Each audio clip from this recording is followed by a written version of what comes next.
Good morning guys, another day, another chicken vlog. Nag-uumpisa na po uling umulan. Yan, si Makoy. Yan, 4 kilos and 224 na siya. At kasulukuyan po siyang molting. Tuwan-tuwa talaga ako dito kay Makoy dahil napakabait. Tingnan niyo po ang katawan niya. Pulang-pula. Yan. Ang tangkad-tangkad niya. Hindi ko pa siya nasusukat ulit. Try natin siyang sukatin dito. Ayan. Gano'n tayo ditong medida na talagang pansukat. Try natin. Ayan guys. Ang hirap niyang sukatin dahil matigas na yung katawan lumalaban, pero kulang-kulang 90 ata o nasa 90. 88 to 90. Hindi ko siya sukat ng ayos. Ayan, napakaganda. Makoy. Multing siya. Kita nyo guys. Ayan. Naglulugon pati yung buntot niya. Ayan, halos wala ng Ayan. Multing siya. Ayan. Dahil unang taon niya na kuha ko siya is 6 months. Or magsi 6 months. Ayan. Napakabait po niya. Ayan. Sumakay. Siya ay IG na may halong dugong Shamo. Doon po Shamo. Ayan. No? At siya magiging future breeder natin sa ating mga native, sa ating mga asil, sa ating mga Shamo. Ayan. Pag na-out natin si Dagul.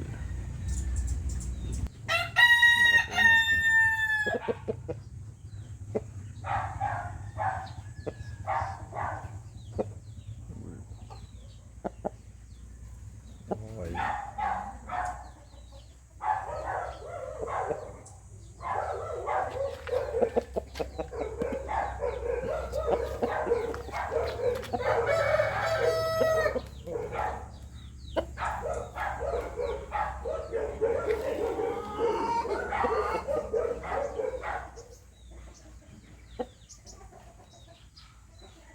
Bukod sa matangkad, ang gandang katawan niya.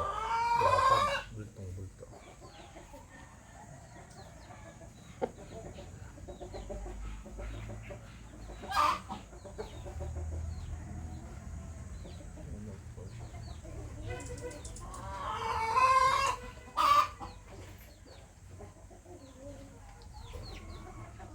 Ayos na yung tuka niya, buo-buo na, kaso sa halip na patilos, naging flat yung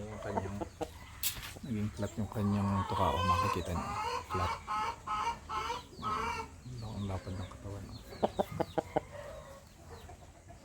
Pwede naman kukunin natin si Ringo. Ayan guys, si Ringo 2 days pa lang nung ating huli siyang na timbang. Ayan 3.8 na siya, pasimula sa 3.66. Although bago siyang kain, pero malaking improvement na yan.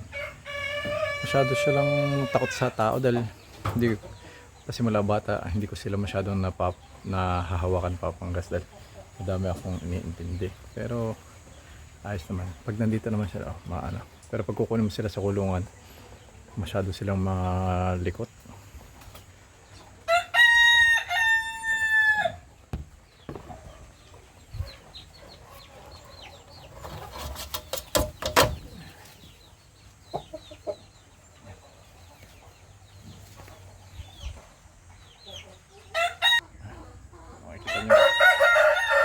Malikot kasi Ringo dahil ngayon ko lang siya halos nahahawakan almost every other day.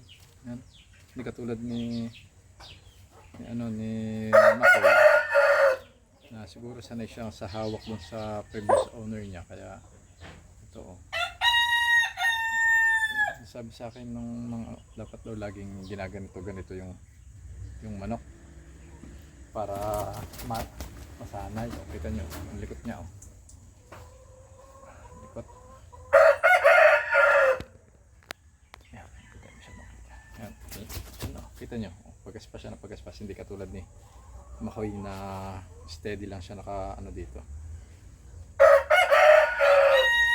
Ayan. Kaso wala tayong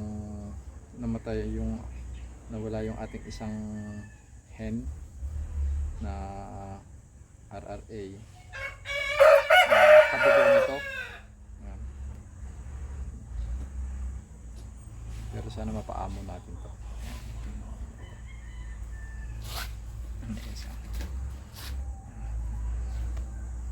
Tayo.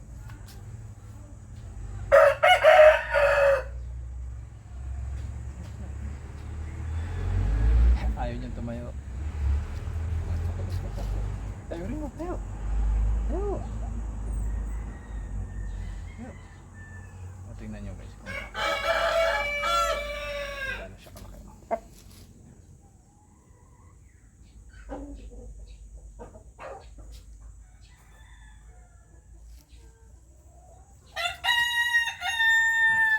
Mahirap mag-video.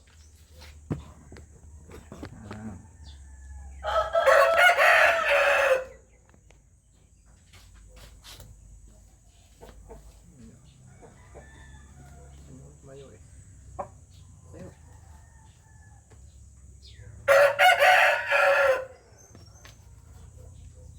Oh.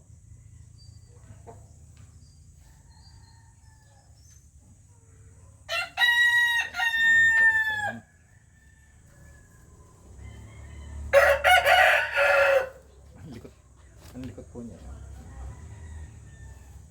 Likot-likot. Ayan. Likot-likot.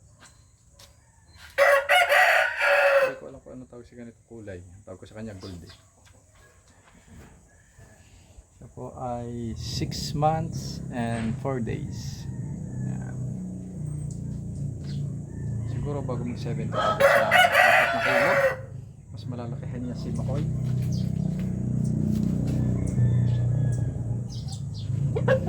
Dahil mas malaking lahi talaga pagka ganito.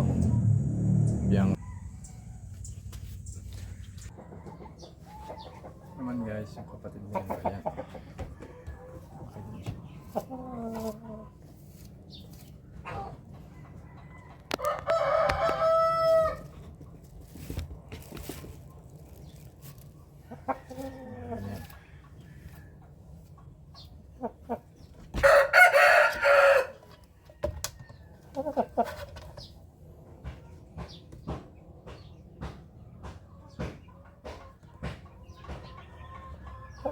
3 halos 200 grams ang malaki niya guys. Pakulay ito ni Makoy. Tapos hindi nagkakalayo.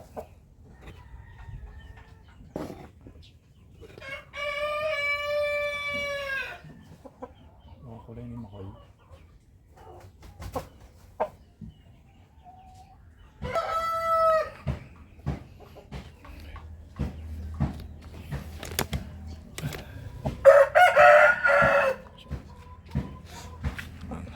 Malaki din yan. Pero mas malaki si Ringo.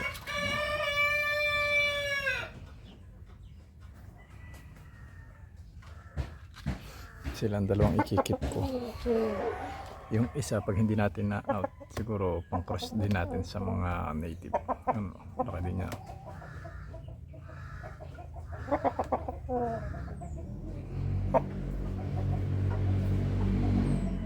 Hindi lang kahabaan yung leeg nila. Hindi katulad ng mga Polako, nung iba na sobrang hahaba ng leeg. Yun yung nakakapagpaad ng extra height. Sila, yan. Mahaba din naman ang leeg nila, kaso pagka normal stand, ganyan lang yung parang.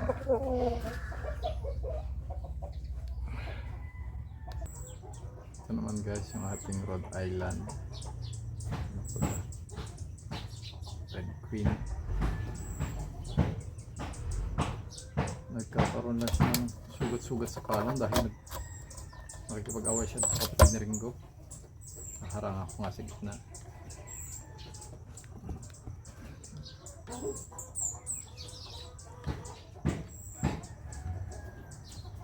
Oo, ba't sila mabait pag nakaganito? Pero pagka pinakawalan mo or nasa kulungan ang likot. Pero pag nandito sa babaw ng timbangan, ang bait.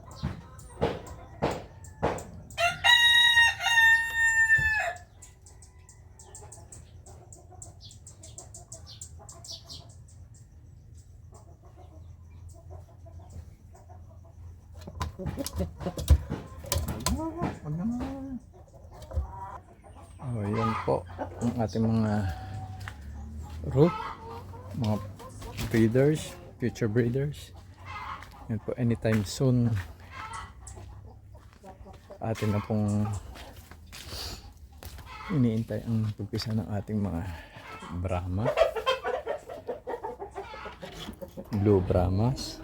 Yan po, siguro mga 3 days pa. Ayan po ay blue, pero sila po naglalabas ng splash. Nasa dugo po nila yan. Dahil pag pinag-combine nyo po ang white at saka ang black, ang lalabas po ay blue. So may dugo po sila ng white or splash. Naglalabas po sila katulad ng isa nating sisir doon. Splash po yun. Anak din po yun ni Max. Ayan po si Max. Gumanda ng balahibo niya sa paa. Dati putol-putol yan dahil lagi siya nasa putikan. Ngayon maganda na. Sana makapagpalabas tayo ng magandang blue na papalit sa kanya pag tumanda siya o kaya bigla siyang nawala, para may papalit sa kanya. Sana makapagpalabas tayo ng magandang blue katulad nitong ating splash. Napaka ganda guys, tingnan nyo.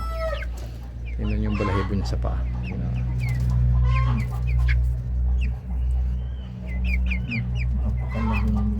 Napakaganda. Ang ating isang nagkasakit po yan eh. Buti gumaling agad. Ang nagkasakit naman yung isa na yun. Pero napainom na po natin yung gamot. Oh, yan po guys ang ating update for today. Ating video. Until next time. Thank you.